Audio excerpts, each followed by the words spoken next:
So you are staring at a Titleist Vokey SM8 versus SM9 decision right now. You are probably wondering if upgrading this wedge is actually worth the cash. Oh man, you are definitely not alone. It is literally one of the most common dilemmas in golf. You are standing right there in the pro shop, holding both clubs, sweating over that price tag, and just wondering if you are falling for marketing hype. Both carry that legendary Vokey name. Both are sitting in serious bags all across the country.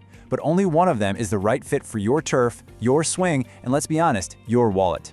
We are keeping the winner a secret until we run the gauntlet. Welcome back to Golf Gear Showdown, where we put golf gear head-to-head. I am Mike, your data and specs guy. And I am Jake, the everyday 15 handicapper trying to make sure you do not waste your hard-earned money. Today we have a massive direct head-to-head battle. The classic Vokey SM8 on the left is competing against the newer SM9 on the right. Here's a quick look at the agenda. We will hit the matchup setup, distance and spin, forgiveness and feel, the price debate, golfer fit, and the big mistake, and finally our final verdicts. Pay really close attention to round 5, the price debate. The math we uncover there is highly surprising, and it honestly might change your entire decision on these wedges. Section 1 is the matchup setup. Let's look at exactly why we compare these two models. This direct head-to-head battle matters because 100 yards and in is exactly where weekend golfers bleed strokes. It is not always a bad swing. Sometimes you are playing the wrong sole, your grooves are just totally dead, or the ball launches way too high and floats right past the pin. Which leads us right into the trap. The SM8 offers a massive value proposition on the secondary market right now, while the SM9 brings highly specific trajectory tweaks. Picture this totally relatable shop scenario. An average golfer walks in, they hear a salesperson talking up more spin from a floor display, and they pull the trigger on shiny new heads they do not actually need. Dropping almost 200 bucks on a wedge just because it has a newer stamp is a very expensive mistake. Absolutely. Buying the wrong lofts and grinds will completely ruin your bag. We are going to break down the exact performance differences so you avoid that altogether. Section 2 covers our first performance battles. We are diving into trajectory, distance control, and stopping power. Round 1 is all about trajectory and distance control. Based on design intent, the SM9 features a vertically raised center of gravity. They kept the forward CG idea from the SM8, sure, but they moved mass slightly higher up the toe. The goal here is a lower, more piercing flight. When you can flight that ball down in the wind, your distance predictability improves dramatically. Now wait a second, Mike. The SM8 already moved that CG forward to help square the face. Honestly, a lot of players absolutely love that friendly, easy high launch. Just think about your local muni course. You are staring down a tight lie, you have to hit over a bunker to a short-sided pin, and you just want the ball safely airborne. The SM8 does that beautifully. I hear you, Jake. But common feedback suggests the SM9 holds a tighter apex. It lands on a much more aggressive, predictable line, especially when you're taking full swings. For pure distance control and hitting your exact yardages, I am giving round 1 to the SM9. Fair enough. For flight control, SM9 takes round 1. But hold on a second. Does Fresh Spin Tech actually beat a newer model stamp? What round 2 reveals about spin is something most everyday golfers completely miss. Let's get right into round 2, spin and stopping power. The SM9 brings a highly refined spin mill process. We are talking about tighter face flatness tolerances and loft-specific groove geometry. The grooves are narrower and deeper in low lofts like your gap wedge to channel away moisture and debris, but they are wider and shallower in the high lofts to maximize edge contact on partial swings. It is engineered for maximum consistent spin. Yeah, the tech sounds great on paper, but here is my heavy warning for the 15 handicappers out there. A worn SM9 will lose to a fresh SM8 every single time. Grooves die fast, Mike. Faces glaze over, especially for weekend players hacking out of sandy, top-dressed lies. If you catch it clean, an SM8 with fresh, sharp grooves is going to check incredibly hard. That is absolutely true. Face condition dictates everything. However, assuming equal brand new face condition for both clubs, the SM9 spin milling refinements do give it the statistical edge. I have to agree with the math there. If they are both fresh, SM9 is the named winner here. Moving into Section 3, we hit the mid-rounds. This covers forgiveness, accuracy, and feel.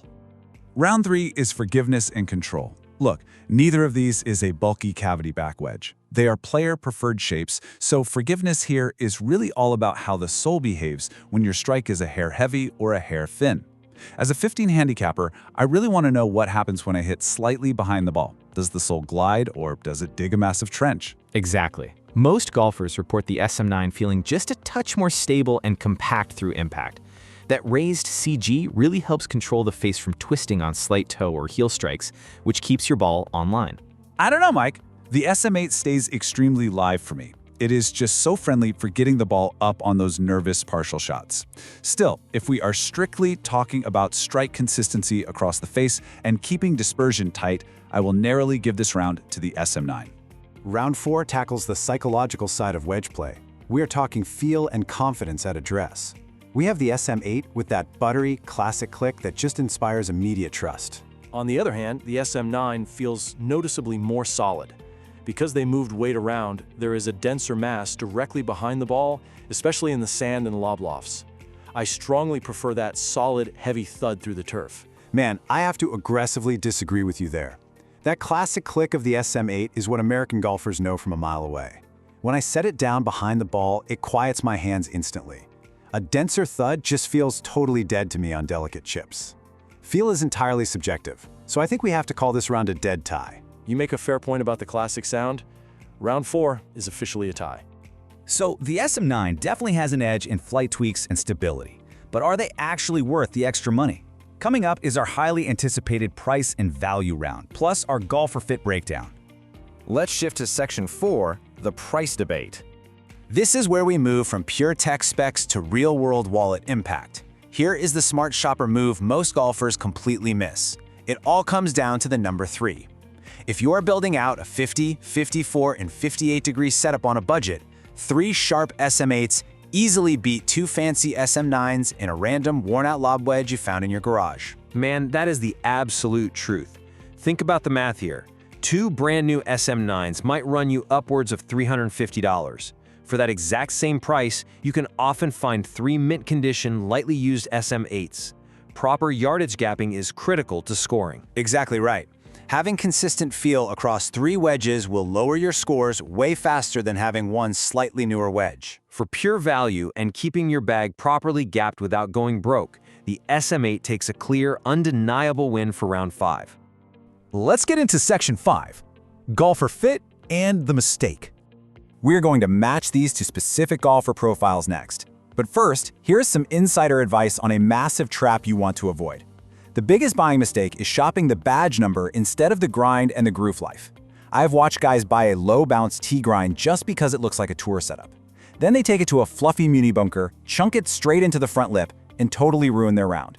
You dig, you chunk, and it does not matter what year is stamped on the back of the club. Spot on. Fresh grooves and the correct grind for your attack angle will beat a newer stamp with the wrong sole every single day of the week. Do not ignore your local turf conditions. Let's rapid fire this round 6 golfer fit scorecard to see exactly who should play what. Beginners, go get fit for proper bounce first. Usually the SM8 wins because it saves you budget while you learn the ropes. Mid-handicappers, SM9 if you fight ballooning shots into the wind, but SM8 if you want maximum value for a full set. High handicappers and forgiveness seekers, honestly a tie. You might actually want to look at a cavity back wedge instead of a blade-style Vokey if you need maximum help. Seniors? It depends purely on the shaft weight and bounce you need, making this a tie. Fast swings and distance seekers, SM9 takes it for that lower, highly controlled flight window. Budget buyers, SM8 all day long. What about slicers? Focus entirely on loft gapping from your pitching wedge, not the wedge model itself. The badge on the back will not fix an outside-in swing path. We are in the final stretch now, section 6. Let's look at the final verdicts and key takeaways. Let's give the fast, honest rundown with zero brand protection. SM8 Pros. It offers incredible value for building a set, a classic feel that inspires confidence, and a proven progressive CG. Jake. SM8 Cons. It is older technology. It also yields a slightly higher flight window that some stronger players just do not want when attacking pins. SM9 Pros. Highly controlled flight for distance predictability, refined spin tech with tight tolerances, and a very solid, stable feel through impact. SM9 Cons. Much higher cost to build out a full set, and again, buying the wrong grind still ruins the club completely. Those are just the facts. Here are the definitive final verdicts for this direct head-to-head battle. Best overall goes to the SM9 for its complete flight and spin package. Best value is clearly the SM8. Forgiveness is a tie. That comes entirely down to proper fitting and turf interaction. High handicap and seniors? Also a tie, relying heavily on getting the right shaft and bounce. Distance control goes to the SM9. No budget limit? Grab the SM9. Used market? The cleaner face with sharper grooves wins, period. Here is the confident bottom line. If your SM8s are healthy and the grooves have life, skip the blind upgrade. But if you desperately need flight control and fresh spin, grab the SM9. So, where do you stand? Are you Team SM8 or Team SM9? Drop your handicap, your current wedges, and your pick in the comments below. Next up on Golf Gear Showdown, we are putting the SM9 versus SM10 in the ring. If this explainer helps you save some money or make a better choice, hit subscribe so you do not miss it. We will